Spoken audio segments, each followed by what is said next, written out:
Warning, the following video has flashing lights and also includes content that may be deemed inappropriate for some viewers. Viewer discretion is advised.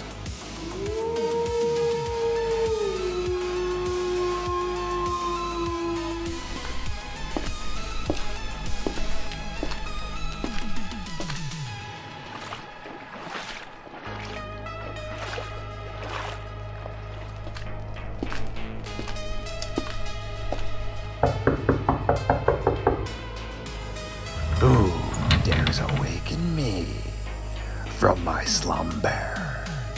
Dan, a member of the Midnight Society science team. This must mean we have another round of contracts to go and collect with a built-up interest. Yet I am so hungry, and it is amazing you did bring me something to feast on.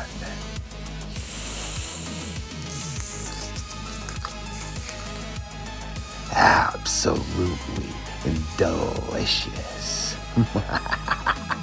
Now that I am fully revamped and can think clearly, would you please be so kind as to release me from my silver chains and shackles so that you and I can walk into the madness together?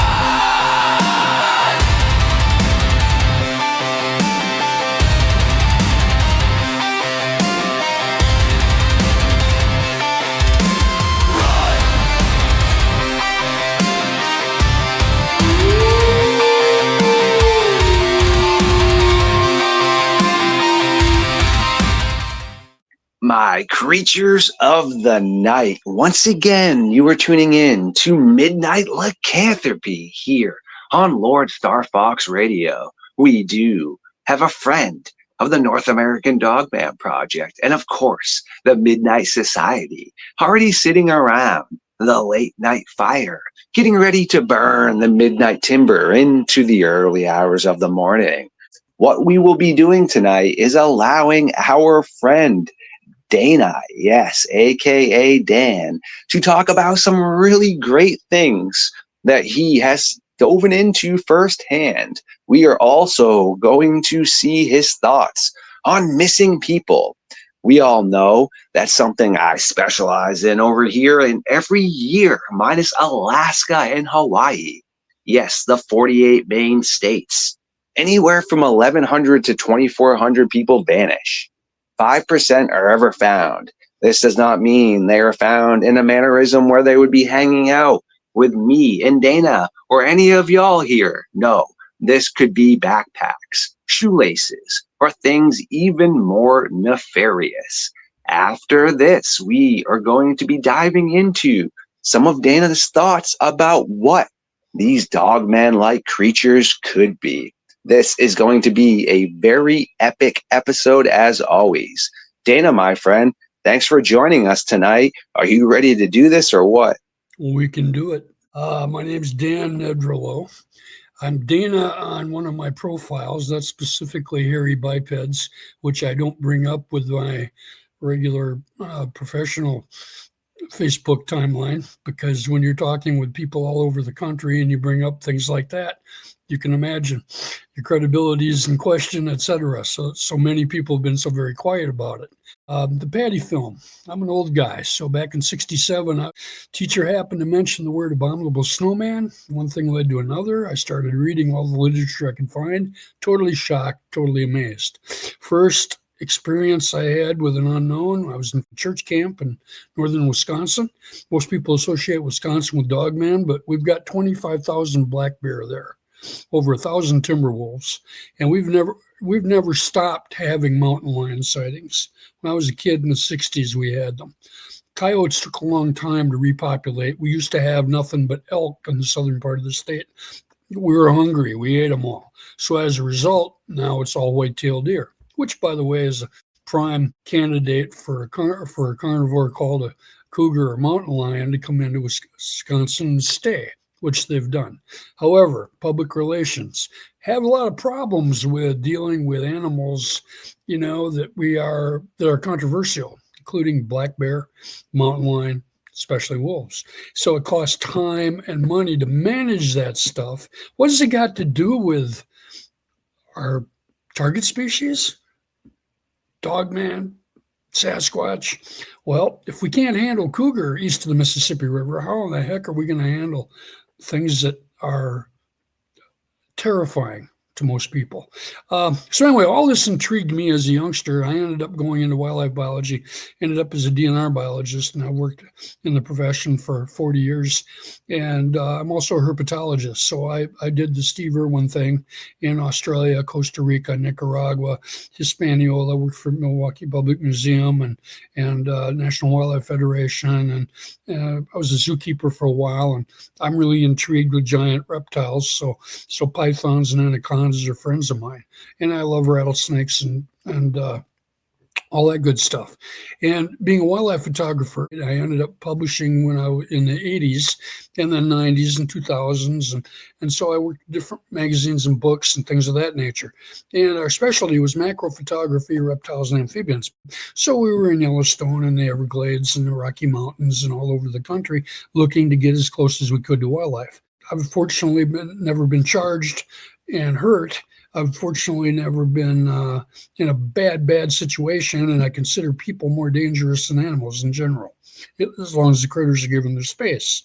And after studying the Sasquatch aspect, that seems to be a strong situation for them as well. And so, what was it that occurred to me? I got hissed at with a number of other people at midnight in the dark with flashlights, and something big was edging around the edge of a lake. It wouldn't come out of the brush. We couldn't see it, but it was incredibly loud, and it just amazed and shocked me. So I decided I needed to know more about animal vocalizations as well. One thing leads to another. I ended up graduating and learning much, much more about the literature regarding hairy bipeds. There was virtually nothing on Dogman, werewolf, upright canine, anything like that. Nothing. So I didn't even consider it a possibility. Once I got into the Sasquatch and stuff, and actually, I had to wait until 2019 for Randy Harrington, and we had a couple of them we got to see through night vision. I still, for the longest time, I've had rocks thrown at me. I've been vocalized with. I've been whistled at. I've had sticks thrown. I've had slams on my vehicles. I had a Yukon in Georgia back in 2000, and I asked them, if you're here, would you just let me know and go ahead and slam the vehicle? That happened, but I didn't get a visual. Finally got a visual June 9 after speaking in Alabama on June 6th.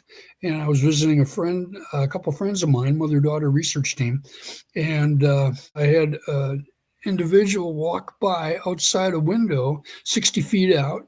He walked by a flower in a tree, which I found out later was 7 feet. So he had to be at least 8 feet in height, long, lean, lanky, pointed head, too far away to get good detail on.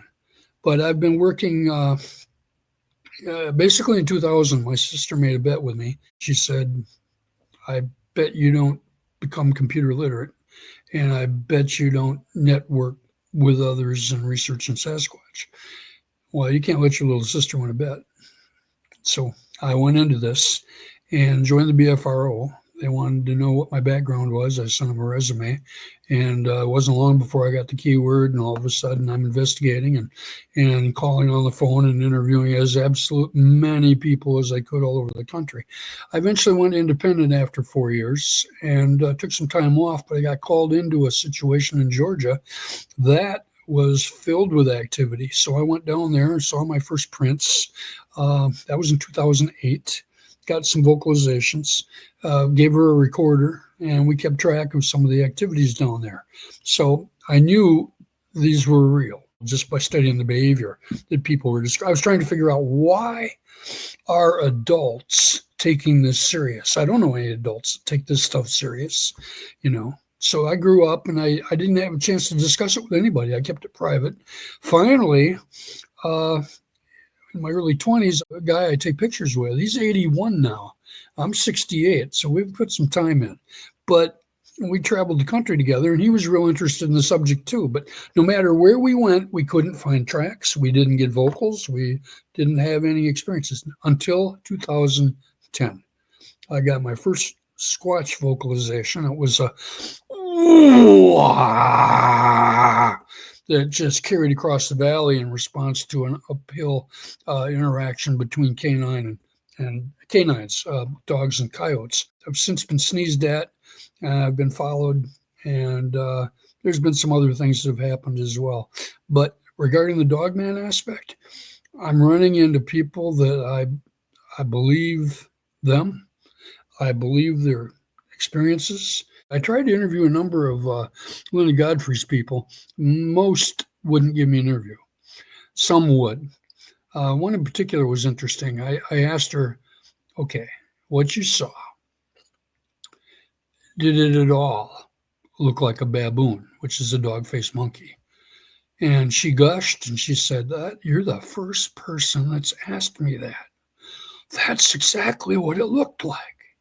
Well, taking this further, I've got a friend from currently in Alabama who's been in Mississippi, and he's run into what he would call giant baboons. And my question to him was, could these be dogmen? And his response was, I'm sure a lot of people would call them that. Well, then comes to the question of how the facial features or physical dynamics or phenotypes of the faces of Sasquatch. Are they all flat, or can they be more prognathic? Can they be snouty? And in calling around the country, I have run into people who say, yes, we've got some that have different type faces that look, well, they look like they have snouts. What else is out there that might masquerade under the term Dogman? We've got giant hyena things. One of the coolest interviews that I got was from a young lady who was from Florida. She was native, and she spent a lot of time alone. And she ended up, her dad made her a swing set out in the woods. This was in Florida. She ended up swinging and singing and just enjoying her day until one day she noticed what she thought was maybe a coyote looking at her. And over time, she just would keep singing and looking, and he would show up from time to time. Eventually, she got down off her swing and she walked over to him and gave him some hot dogs. He just sat and looked at her, and all of a sudden, this hand came out of the brush and grabbed the hot dogs. And she said it was like a raccoon hand. What in the world? And this is the first time I'm relaying this particular report publicly, by the way, so you get it. She went on to tell me that over time, it became less nervous and actually came out of the brush. And at one point in time, she was going to go home, and it followed her. What terrified her, on one hand, was its size, but also the fact that it stood up on its hind legs and followed her home. And she said, I know how tall it was because Dad was 6'4". The problem was when we got back to the house, it came in behind me, and my father was very upset, grabbed a rifle and scared it off, and I never saw it again. Now, most people would take a report like that and throw it out the window. I don't, because I've seen and heard some very interesting things happen with the other biped. So I wish that we had a significant series of secondary evidence to go with Dogman. More tracks, more evidence, and I know that's being worked on. And I know some of those things haven't surfaced yet. But for me, I had a long time before I even considered them as a possibility. And I don't claim to know anything. I've got 4,000 to 5,000 people in my network that are associated with hairy bipeds. So I'm extremely interested in reports, especially those with secondary evidence, things of that nature. So this is ongoing 24/7 for me. We had back in Missouri, we had at the time, we had two juveniles that had 10-inch footprints and a female, alleged female, who was 12 inches with a footprint, and then Papa, who was a youngster with a 15-inch print. And they're fairly big. The little ones were small. That night that I got to watch, it was ducking in and out behind brush. We went into camp, and the recorders picked them up coming in. And the only telltale note that they were there was the audio recording of their nails clicking on the table, but also a finger smudge mark on like a towel that was white, kind of like a hand wipe deal that they pulled out. The next night we went up looking for the male up the hill. And what's interesting there is while we were up there, they came back down into camp and went through our stuff. And this is on a lot of podcasts, but basically they spent part of the night going through all the things, and they didn't take anything, but they zipped and unzipped the medical bag 17 times. That was interesting. Also, you could hear the cooler close. Appropriately, they took 6 cappuccino, monster cappuccinos. So that was kind of funny. Those are some of the experiences that I've had. I've had things happen to me in Georgia, Tennessee, Wisconsin, Iowa, Minnesota, Colorado, and recently Idaho. And what was interesting about the Idaho thing is I ran into somebody who claimed that she had telepathy. And I've talked to a number of people that claim this, and I don't know much about it except that some people take it very serious. Other people discard it completely. So in this case, there was some exchanges made and some information shared. Well, after this happened, the people that I was with, Angelique Benham and her son, who are good friends with numerous people, the work Upright Canines. Anyway, we went to Washington, and I got to meet some of the people I'd been wanting to, including Mel Scahan and Barb Shoup and numerous other people that were up there. And I'm coming back across the Rocky Mountains when all of a sudden I get a phone call after, like a week later. And it turns out to be Keith Bearden, who was somebody that I've exchanged experiences with. And he told me, I don't know why, Dan, why I'm calling you exactly. I felt this incredible urge that I should call you. And I'm like, okay, what's going on? And he said, well, I just got off the phone with Ron Moorhead. I'm like, okay, what's up? And he started to share information on, I won't call it fringe science, but I'll call it out of the box science that some agree with and some disagree with. Maybe science has to catch up with some of the claims that are being made and some of the verifications that we need to make, or at least have surface that perhaps have already been made. And it turns out the information he shared with me was very, very similar to what we had been allegedly told by an entity in Idaho who goes by grandmother. Now, I saw what happened. I listened to what happened, and some of it made sense to me in my early stages of this game. What was interesting was when Keith described what he had talked about with Ron, it was very parallel to what we had discussed in Idaho. So I don't have an answer for that. Most people would probably just go, well, that's coincidence. And it's almost confirmation to me. So I have far, far, far more questions than I have answers, except that there's a lot of parallel behavior going on from a lot of different locations on both types of hairy bipeds. And I have friends that have seen things that just shouldn't be. I got a report from one woodsman in my area near the Mississippi River about a entity, large, hairy, but it looked like a wolf, but it was on 2 legs. Another interesting scenario, I was up in Florence, Wisconsin in winter in Wisconsin one night, driving alone looking for tracks on old roads. And I had my camp many miles away. And Linda Godfrey happened to come up on the radio. And she was doing interviews with people all over the country. A man from Minneapolis had called in and he said, I don't know what it was. Was it a dog man, Linda? He said, I lost my pack of dogs and I was tracking them down. They were like maybe 8-10 miles down the river. He was within the city boundaries of Minneapolis, which is up in Doug Hychek territory, of course, who did the Monster Quest that we were talking about. But anyway, long story short, he saw a large figure, this is at midnight, walk across the trail in front of him. He reported that to Linda while I was looking for tracks in Florence County.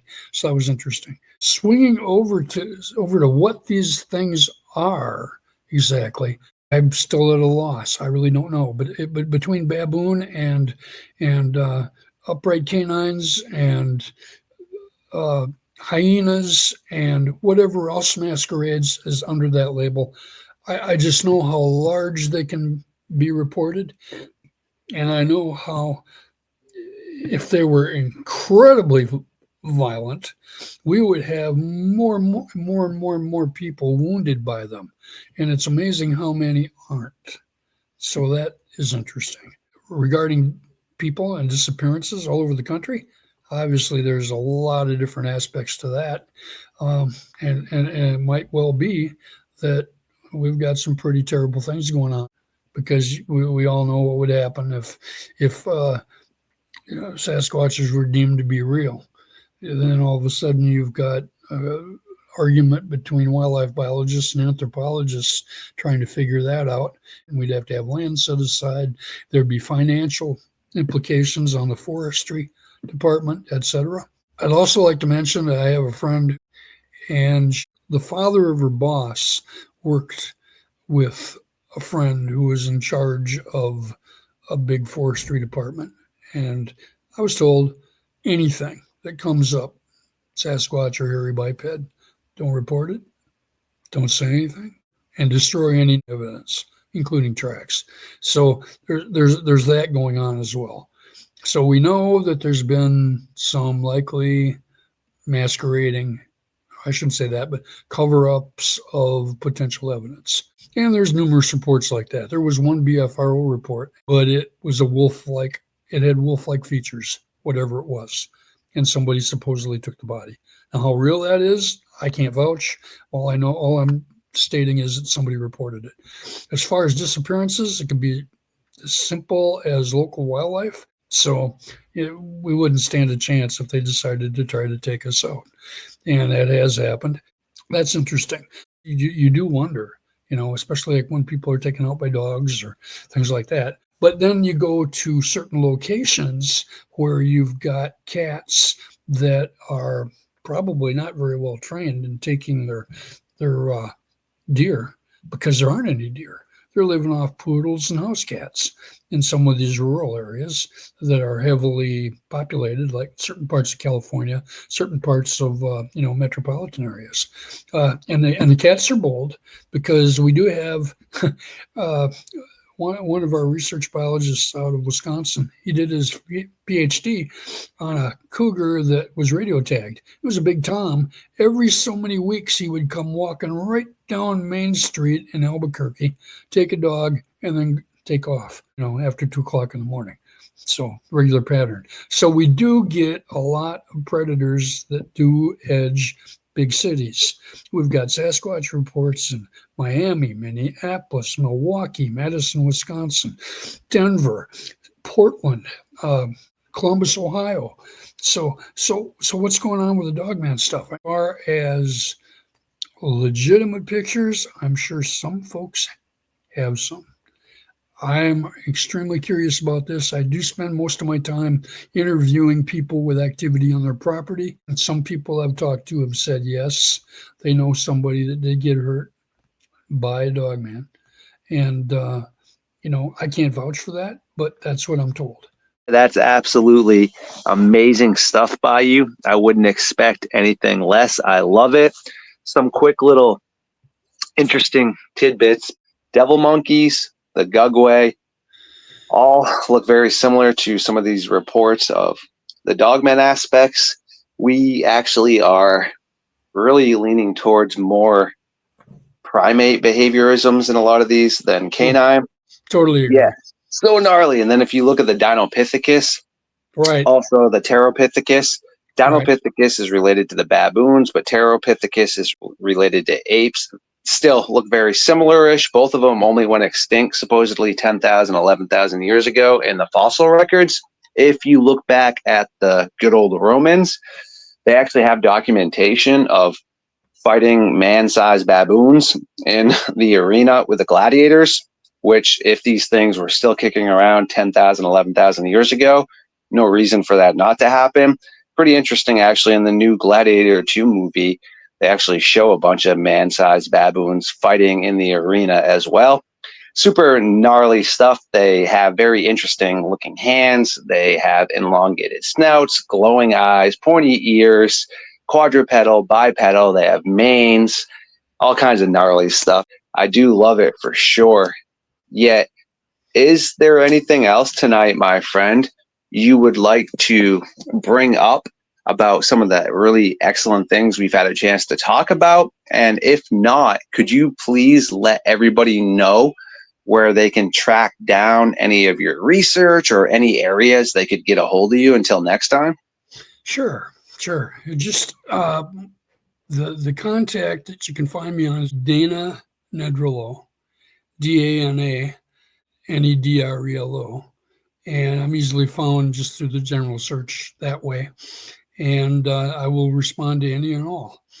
And as far as, everything from wolf apes to all the incredible names and legends and blue howlers and all these good things that have been going on, and I'll just say we have an incredible, amazing mystery.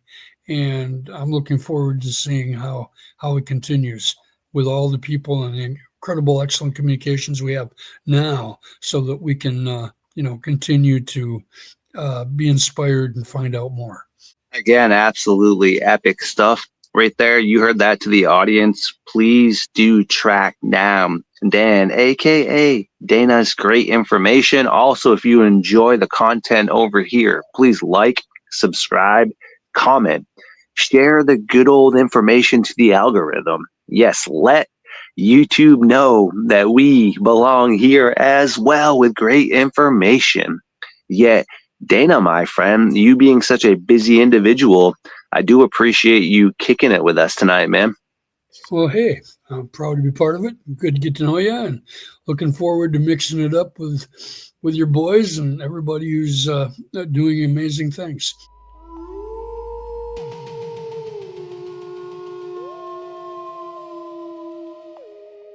My legendary creatures of the night. I do adore every single one of you, and thank you for tuning in. Please like, comment, subscribe. Let the algorithm know we do have some great information to nerd out to. And until next time, stay safe out there. Be good people. And remember, there are things that lurk